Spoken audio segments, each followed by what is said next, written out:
नमस्कार, आप देख रहे हैं अपने उत्तराखंड और मैं हूं आप सभी के साथ आरती। तो चलिए शुरुआत करते हैं उत्तराखंड की बड़ी खबरों के साथ। आगामी लोकसभा चुनाव को लेकर सभी राजनीतिक दलों की तैयारियां जोरों शोरों से चल रही है। सत्ता दल भाजपा ने लोकसभा चुनाव को लेकर अब की बार 400 पार का नारा लगाया है, तो वहीं दूसरी तरफ विपक्षी दल कांग्रेस पार्टी निशाना साधते हुए नजर आ रही है।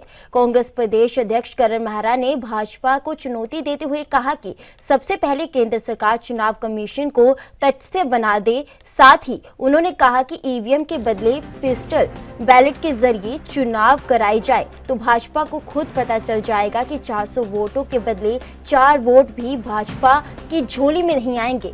वहीं दूसरी तरफ भाजपा प्रदेश प्रवक्ता हनी पाठक ने चुटकी लेते हुए कहा कि करण मेहरा की आदत है मस्खरी करने की। साथ ही उन्होंने कहा कि तेलंगाना में कांग्रेस ईवीएम के दम पर ही जीती है, तो ऐसी मस्खरी करना करण मेहरा को शोभा नहीं देता।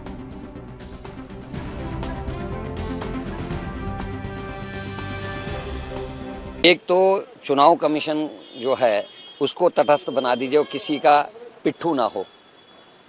दूसरा, जो शंकाएं विपक्ष की हैं वो चुनाव कमिश्नर से मिलना चाहती है, समय क्यों नहीं दे रहे हैं, और उनकी शंकाएं जो ईवीएम को लेकर उसको पूरा कर दो। पोस्टल बैलेट में कांग्रेस जीतती है और ईवीएम में बीजेपी जीत जाती है, तो भाई हम चाहते हैं बैलेट से चुनाव हो और बीजेपी कर ले। पता चल जाएगा कि 400 से पार जा रहे हैं कि 4 से नीचे रह रहे, जैसे पहले 2 ही थे फिर से 2 हो जाएंगे जिस दिन चुनाव बिना गड़बड़ी के होगा। देखिए, ऐसा है, बुद्धि जब जिसकी गत में जाने वाली होती है तो पता नहीं क्या क्या बोलने लगता है और मस्खरी करने लगता है। तो करण महाराज जी की तो आदत है मस्खरी करने की। लगता है वो न्यूज़ नहीं पढ़ते या कभी वोटर्स को नहीं देखते। तेलंगाना में ये कैसे जीत गए, वहाँ पर क्या स्टैम्प था, जरा उनसे ये पूछा जाए। जिस जगह से तो ये जीत जाते हैं उस जगह एकदम सही हो जाता है ईवीएम। जिस जगह से हार जाते हैं तो स्टैम्प पैड की व्यवस्था करवा देनी चाहिए। और सही मायने में भाजपा पूरी तरीके से तैयार थी इस तरीके के बयान के लिए कि 3 राज्यों में चुनाव में जीतने के बाद वो यही नारा लगाएंगे कि ईवीएम में गड़बड़ी थी। तो इससे पहले जब राजस्थान में ये जीते थे, फिलहाल तेलंगाना में जीते हैं और कई राज्यों में इन्होंने जीत हासिल करी थी, तो वहाँ पर क्या स्टैम्प पैड की व्यवस्था थी? करण महाराज जी, थोड़ा सा संज्ञान लेकर बात किया करिए। आप पार्टी के प्रदेश अध्यक्ष है, प्रदेश अध्यक्ष एक बहुत बड़े दायित्व का बंदा होता है।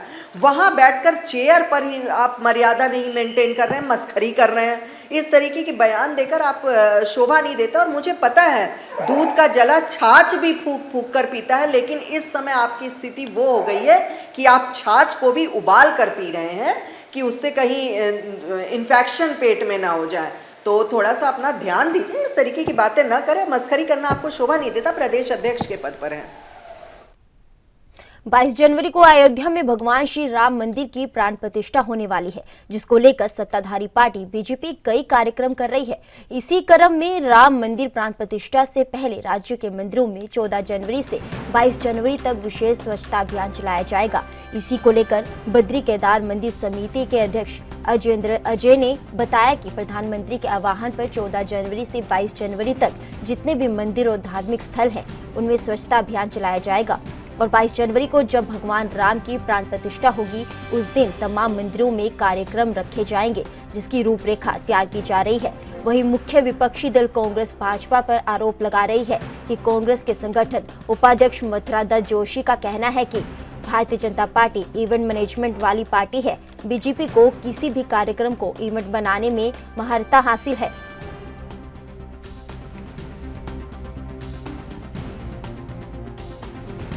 जैसे अभी प्रधानमंत्री जी ने आह्वान किया था कि 14 जनवरी से जो भी हमारे मंदिर हैं, धार्मिक स्थल है, उनमें स्वच्छता का कार्यक्रम चलाया जाएगा।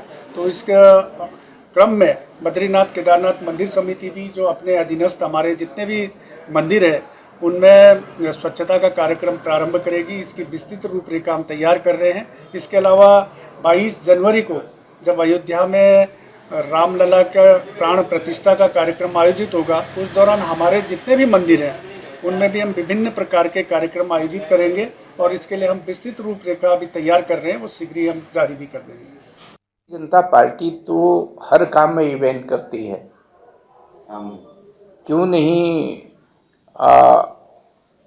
धार्मिक स्थलों में क्या और जगह भी स्वच्छता अभियान चल सकता है। अच्छी बात है, धार्मिक स्थलों में स्वच्छता अभियान चलाएं, हर वर्ग के लोगों को वहाँ जाना चाहिए, उसमें कोई ऐतराज़ नहीं है। लेकिन अगर आप किसी काम को राजनीतिक उद्देश्य से करते हैं, उसका प्रचार प्रसार करेंगे, उसका राजनीतिक लाभ लेने की कोशिश करेंगे, तो निश्चित रूप से वो एक छलावा होगा, दिखावा होगा और एक हम ये कह सकते हैं कि भाई ये एक बहुत ही ज़्यादा हल्कापन मैं इसको मानता हूँ। हम तो रोज़ मंदिरों की सफाई करते हैं, रोज़ पूजा पाठ करते हैं, रोज़ हम लोग दर्शन करते हैं, लेकिन भाजपा के मित्रों बहुत सी यहाँ पर सफाई, तो यहाँ पर भ्रष्टाचार की भी सफाई करने की आवश्यकता है, महिला उत्पीड़न हो रहे हैं उसमें सफाई करने की आवश्यकता है।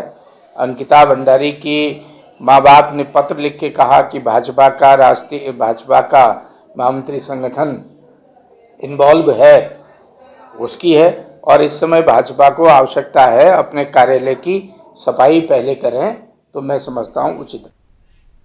फिलहाल वक्त हो चला एक छोटी सी ब्रेक का, ब्रेक के बाद फौरन लौटेंगे।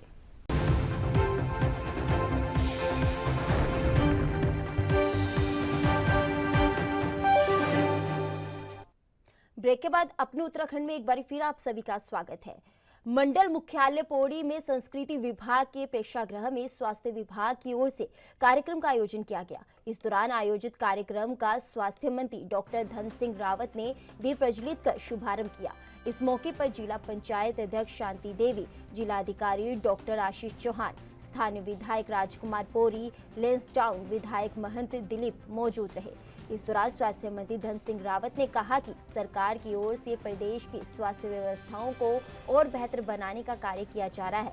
इस दौरान आयोजित कार्यक्रम में नवनियुक्त 102 नर्सिंग अधिकारी 192 नर्सिंग अधिकारियों को नियुक्ति पत्र सौंपे गए। वहीं सभी नवयुक्त नर्सिंग अधिकारियों को नियुक्ति पत्र देते हुए उन्हें सेवा भाव के साथ कार्य करने के लिए प्रेरित किया गया।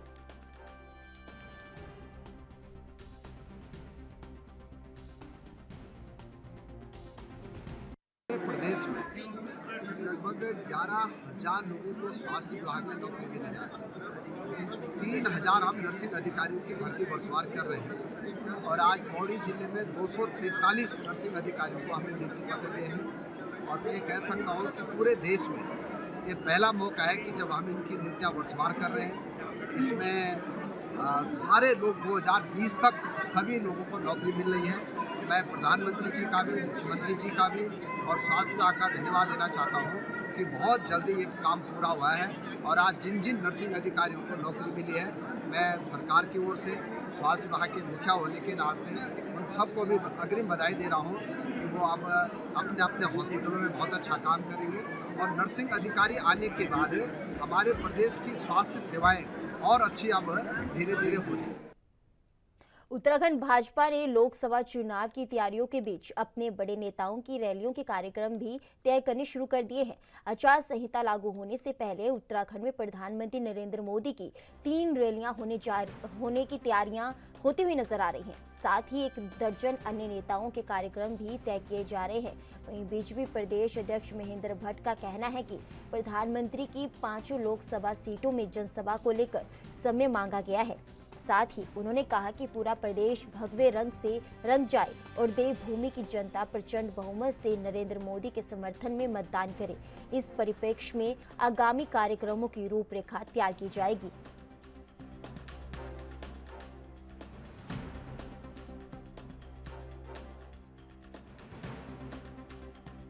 देखिए, अभी हमने प्रधानमंत्री से आग्रह किया कि हमारी 5 लोग एक लोकसभा की रैली तो हमारी हो चुकी है। हमने कहा कि 5 लोकसभा में प्रधानमंत्री की सभाएं हों।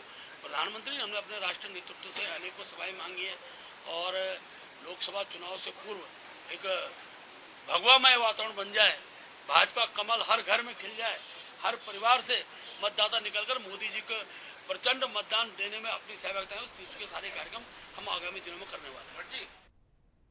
वहीं कांग्रेस के संगठन उपाध्यक्ष मथुरा दत्त जोशी ने बताया कि कांग्रेस पार्टी 2024 के लोकसभा चुनाव को लेकर तैयारियों में जुट गई है। इस दौरान उन्होंने कहा कि कांग्रेस के राष्ट्रीय अध्यक्ष मल्लिकार्जुन खड़गे भी इसी महीने उत्तराखंड दौरे पर आने वाले हैं और वह कार्यकर्ताओं के साथ बूथ स्तर पर मीटिंग भी करेंगे। इसके साथ ही उन्होंने कहा कि इसी महीने की 15 तारीख को उत्तराखंड प्रभारी कुमारी शैलजा भी उत्तराखंड के दौरे पर आ रही हैं और वह भी कार्यकर्ताओं को आगामी लोकसभा चुनाव को लेकर कुछ जरूरी टिप्स देंगी और बैठकें भी करेंगी। मथुरा जोशी ने बताया कि कांग्रेस के प्रदेश अध्यक्ष करण माहरा भी इसी महीने मणिपुर एवं इम्फाल के दौरे पर जाएंगे और वहीं से उत्तराखंड में होने वाले राष्ट्रीय अध्यक्ष मल्लिकार्जुन खड़गे का दौरा भी फाइनल करेंगे।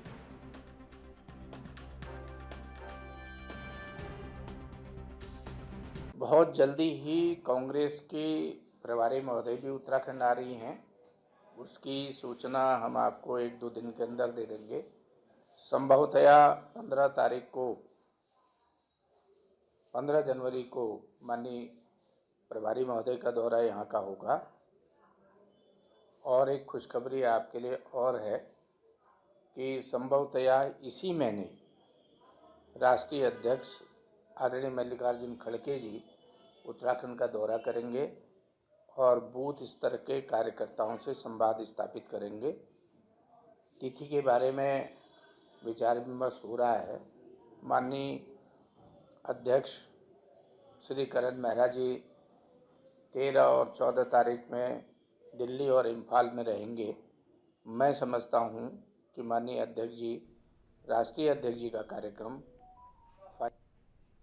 सामाजिक कार्यकर्ता और कांग्रेस नेता अभिनव थापरा ने राजधानी देहरादून के प्रेस क्लब में पर्यावरणविद स्वर्गीय पद्म विभूषण सुंदरलाल बहुगुणा को जयंती पर आबकारी विभाग के होलोग्राम टेंडर पर मुद्दा उठाया।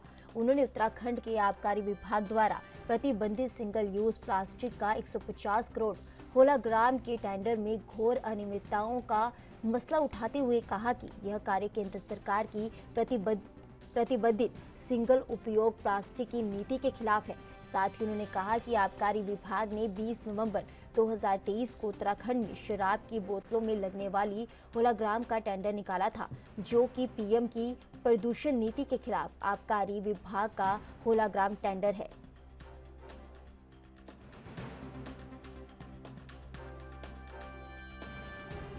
देखिए, ये बहुत गंभीर विषय है। सिंगल यूज़ प्लास्टिक बैन पे एक नीति निकाली थी भारत सरकार ने 30 जून 2022 को। वो नीति ये कहती है कि 100 माइक्रोन से कम अगर प्लास्टिक है, नॉन बायोडिग्रेडेबल है, उसको आप इस्तेमाल नहीं कर सकते। तो इस्तेमाल करना तो दूर की बात है, यहाँ 150 करोड़ लेबल शराब की बोतलों पे सरकार ने एक टेंडर जारी किया है आबकारी विभाग ने। उसके खिलाफ हमने रिप्रेजेंटेशंस भी दिए थे कि मोदी जी एक बात कह रहे हैं, आपका कार्यालय दूसरी बात कह रहा है। प्रिंसिपल सेक्रेटरी एक्साइज को मिले, पोल्यूशन कंट्रोल बोर्ड को मिले, सबको मिले, किंतु कहीं पे इसका कोई संज्ञान नहीं लिया गया। तो उसके बाद हमने पीएमओ में लिखा 23 दिसंबर को, उसका भी संज्ञान नहीं लिया। हमें सुनने में ये आया है कि ये टेंडर खोल दिया गया है, गतिमान है कार्य प्रक्रिया, हो सकता है अलॉट भी कर दिया जाए। अगर ये अलॉट हो गया, ये एक चेतावनी हम रेस करने आए हैं। पद्म विभूषण हमारे स्वर्गीय श्री सुंदरलाल बहुगुणा जी की इस धरती पे, हम लोग टिहरी से हैं, उत्तराखंड से हैं, तो उनके प्रदेश में जिनको एनवायरनमेंट के नाम पे पूरा देश, पूरा विदेश, पूरा भारतवर्ष जानता है, उनके प्रदेश में नरेंद्र मोदी जी के खिलाफ राज्य सरकार जो काम कर रही है केंद्र की गाइडलाइंस के खिलाफ, उस पर हम ये चेताने आए हैं कि यदि इसको निरस्त किया जाए, निरस्त नहीं किया गया तो हम एक जन आंदोलन भी खड़ा करेंगे। ठीक है, और इसमें न्यायालय में भी अगर जो रास्ता होगा कानून में, उसमें भी हम जाएंगे। तो इसको जल्दी से जल्दी राज्य सरकार इस पर कार्रवाई करे, इसको निरस्त करे। निरस्त करने के उपरांत जो अधिकारी इसमें इन्वॉल्व हैं उन पे कोई एक्शन लिया जाए और उन कंपनियों का भी नाम सामने आना चाहिए जो एनजीटी के आदेशों को भी ताक पे रखते हुए, भारत सरकार के आदेशों को ताक पे रखते हुए, ऐसी कौन सी शक्ति है जो नरेंद्र मोदी के आदेशों से भी आगे ये कार्य कराने में सरकार को बहुत फोर्स कर रही है, उनका भी नाम पब्लिक के सामने आना चाहिए। उत्तराखंड सरकार की ओर से निर्धारित 2025 तक टीबी मुक्त होने के लक्ष्य को पहले ही पूरा कर लिया जाए। इसलिए सरकार ने 2024 तक टीबी मुक्त उत्तराखंड करने का लक्ष्य रखा है। वहीं पूरे देश में निश्चय मित्र बनाने में उत्तराखंड राज्य दूसरे स्थान पर है। इसी कड़ी में स्वास्थ्य सचिव ने बताया कि उत्तराखंड को टीबी मुक्त बनाने को लेकर कवायद चल रही है। स्वास्थ्य सचिव ने बताया कि 20,000 टीबी मरीजों को टीबी मुक्त बनाने का लक्ष्य रखा गया था, जिससे 10,000 मरीज ठीक हो गए हैं और 9,700 के आसपास का इलाज चल रहा है। उन्होंने कहा कि इसका कोर्स 12 महीने का रहता है, तो इस साल हमारी कोशिश है कि निश्चय मित्र से जुड़े जो बचे हुए 9,700 लोग हैं वो टीबी मुक्त हो जाएं।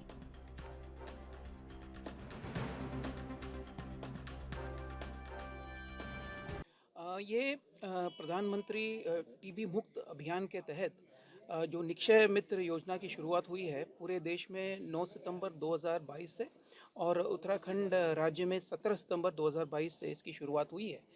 और इसके तहत मैं बताना चाहूँगा कि लगभग 20,000 से भी ज़्यादा टीबी पेशेंट्स को हम लोगों ने निक्षय मित्र से जोड़ा है और उसमें से लगभग 10,015 टीबी पेशेंट्स अब तक ठीक हो चुके हैं और बाकियों का जो है उपचार चल रहा है, उनको हमने निक्षय मित्रों से जोड़ा है। और ये बहुत ही अच्छी बात है कि टीबी मुक्त भारत अभियान के तहत जो निक्षय मित्र योजना हमारी चल रही है, इसमें जो निक्षय मित्र बन के लोग आ रहे हैं, इसमें काफ़ी अच्छा पार्टिसिपेशन है समाज के हर वर्ग से, चाहे वो इंडिविजुअल व्यक्ति हो या NGOs हो या ऐसे प्रतिष्ठित व्यक्ति जो एक से ज़्यादा पेशेंट्स को टीबी निक्षय मित्र के तौर पे जो जोड़ रहे हैं टीबी पेशेंट्स को। तो अभी तक जो जैसे मैंने बताया लगभग 20,000 से भी ज़्यादा लोग इसका लाभ ले रहे हैं, लेकिन जो अभी हमारा जो टारगेट है और आने वाले समय में जो चुनौती है, जो कंट्री ने 2025 तक देश को पूरे देश को टीबी मुक्त घोषित करने की बात माननीय प्रधानमंत्री जी ने कही है और माननीय मुख्यमंत्री जी और माननीय स्वास्थ्य मंत्री जी ने 2024 तक टीबी को उत्तराखंड से जो है एलिमिनेट करने का जो टारगेट दिया है वो हमारा अभी प्राइम फोकस है। और इसके लिए जो अभी जो लोग अभी निक्षय मित्र के लिए जिन लोगों ने अपनी सहमति नहीं दी है, जिन पेशेंट्स ने, उनको भी हम लोग अभी फ़िलहाल टारगेट कर रहे हैं और स्क्रीनिंग जितना ज़्यादा से ज़्यादा हो और जो प्रिलिमिनरी सिम्टम्स हैं उनके बेसिस पे हम लोग जल्दी उनको टीबी ट्रीटमेंट रेजिमेंट के अंतर्गत ले आएँ, ये हमारा सबसे अभी इम्पोर्टेंट फोकस और टारगेट।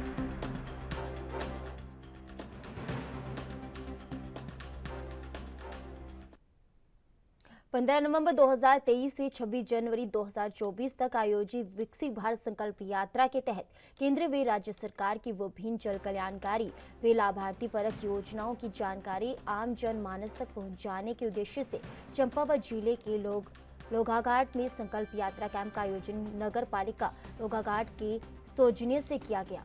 लोगाघाट बस स्टेशन में आयोजित इस संकल्प कैंप में जहां केंद्र व राज्य सरकार की विभिन्न योजनाओं की जानकारी स्टॉल के माध्यम से दी गई, तो वहीं लाभ से वंचित पात्र लाभार्थियों के आवेदन को भी मौके पर जमा किया गया। इस दौरान कैंप में विभिन्न योजनाओं का लाभ ले चुके लाभार्थियों द्वारा अपने अपने अनुभव भी साझा किए गए।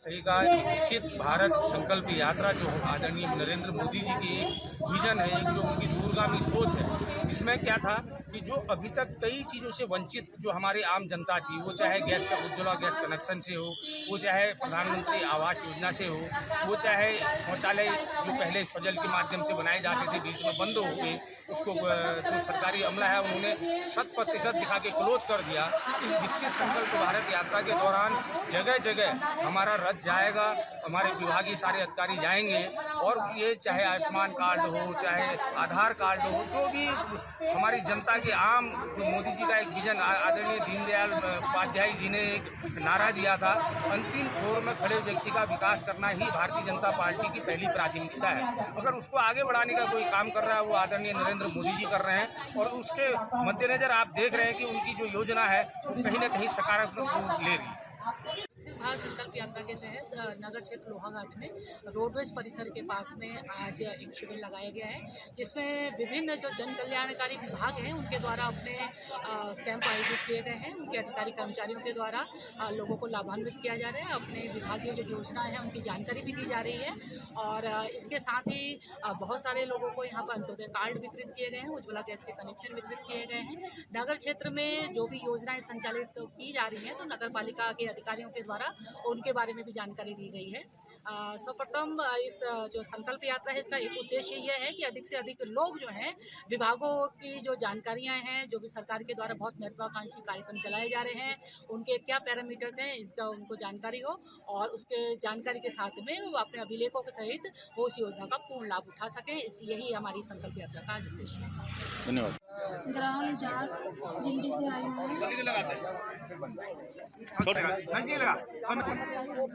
ये कहना चाहूँगी कि आज तक हम सारी महिलाएं जो है कि चूल्हे पे खाना बनाते थे, तो मोदी जी के इस प्रयास से हमें उज्ज्वला गैस प्रदान हुई। मैं मोदी जी का आभार व्यक्त करती हूँ। समय बचेगा और हम जंगल जाने से बचेंगे और हमें परेशानियों का सामना करना पड़ेगा। आज मेरा यह अंत्योदय कार्ड बन पाया है। कई 2-3 सालों के संघर्ष करने के बाद मोदी सरकार के राज्य में मेरा अंत्योदय कार्ड बन पाया है और कई योजनाओं का लाभ मोदी सरकार ने हम लोगों को दिया है। मैं उसके लिए उनका बहुत आभार व्यक्त करता हूँ। जी। हल्द्वानी में कुमायूं कमिश्नर दीपक रावत ने सड़क किनारे कूड़ा फेंक जाने पर कड़ी नाराजगी जाहिर की है। सर्किट हाउस काठगोदाम एक मीटिंग के दौरान जा रहे थे कि अचानक सर्किट हाउस के पास सड़क किनारे की दीवार और काठगोदाम थाने की दीवारों के बीच सड़क के किनारे काफी कूड़ा फेंका गया था, जिसे देख कुमायूं कमिश्नर दीपक रावत ने अचानक अपनी गाड़ी रोक और वह खुद मौके पर पहुंचे, जहां पर सड़क किनारे उन्होंने बहुत कूड़ा देखा, जिस पर वह बेहद नाराज हुए। सर्किट हाउस के कर्मचारियों से लेकर काठगोदाम थाना पुलिस पर उन्होंने कड़ी नाराजगी जाहिर की और फटकार भी लगाई। उन्होंने कहा कि सर्किट हाउस हमारा राज्य अतिथि गृह है, जहां पर मुख्यमंत्री से लेकर तमाम VIP आते हैं। ऐसे में इसके आसपास का क्षेत्र साफ सुथरा रहना चाहिए।